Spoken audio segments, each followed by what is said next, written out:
Hello everyone, welcome back to UK Immigration Insights. Today, we're answering a very important question. It's also a bit complex. This question has been asked a lot in our messages. It touches on student visas, asylum claims, and the possibility of switching immigration routes. So, let's start now. Here is the situation we were given. I came to the UK on a student visa in 2024. I haven't paid my university fees and have since claimed asylum. My student visa has not yet been curtailed or expired.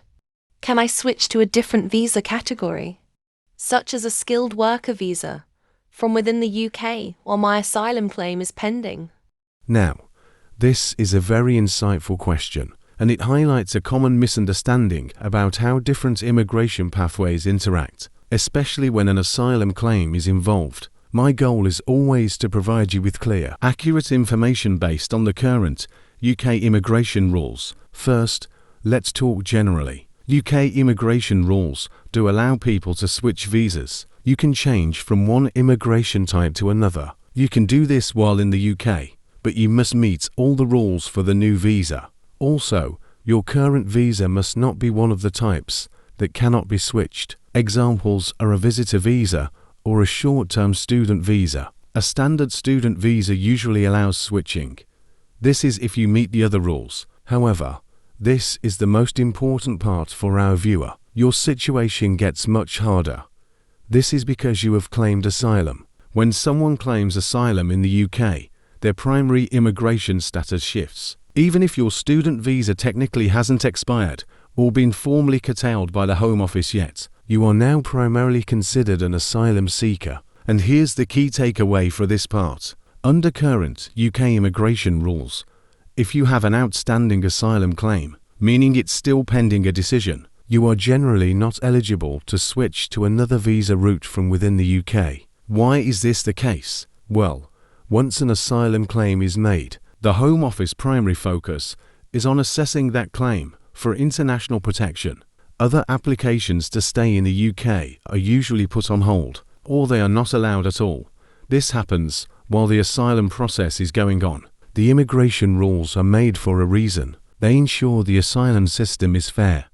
They also ensure all other standard visa types are fair. Your university fees are a separate problem. Not paying them will almost certainly cause something. Your university will tell the Home Office. This would likely result in the curtailment or early ending of your student visa. So, it might not have happened yet, but your student visa status is already compromised. So, what does all of this mean for you, our viewer? Your primary focus absolutely must remain on your asylum claim. You need to cooperate fully with the Home Office, provide all necessary information, and attend any scheduled interviews related to that application. You generally cannot apply to switch to a skilled worker visa, or indeed most other visa routes, while your asylum claim is pending. If your asylum claim is eventually refused, and you've exhausted all your appeal rights, then you would typically be expected to leave the UK. Any future visa applications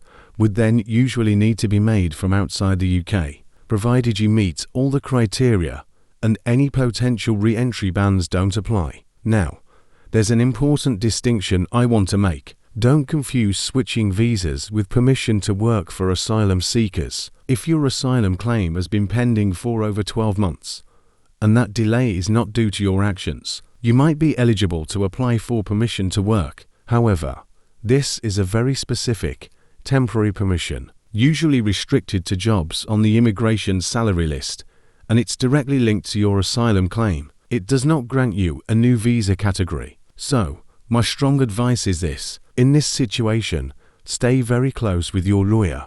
They are handling your asylum claim. They are best able to advise you. They can advise on the details of your asylum case. They can also advise on how it affects your whole immigration status in the UK. Thank you for watching. If you found this information helpful, please hit that like button, subscribe to our channel, and ring the notification bell so you don't miss our next video. And as always, remember to seek professional, regulated advice for your specific immigration needs. See you next time.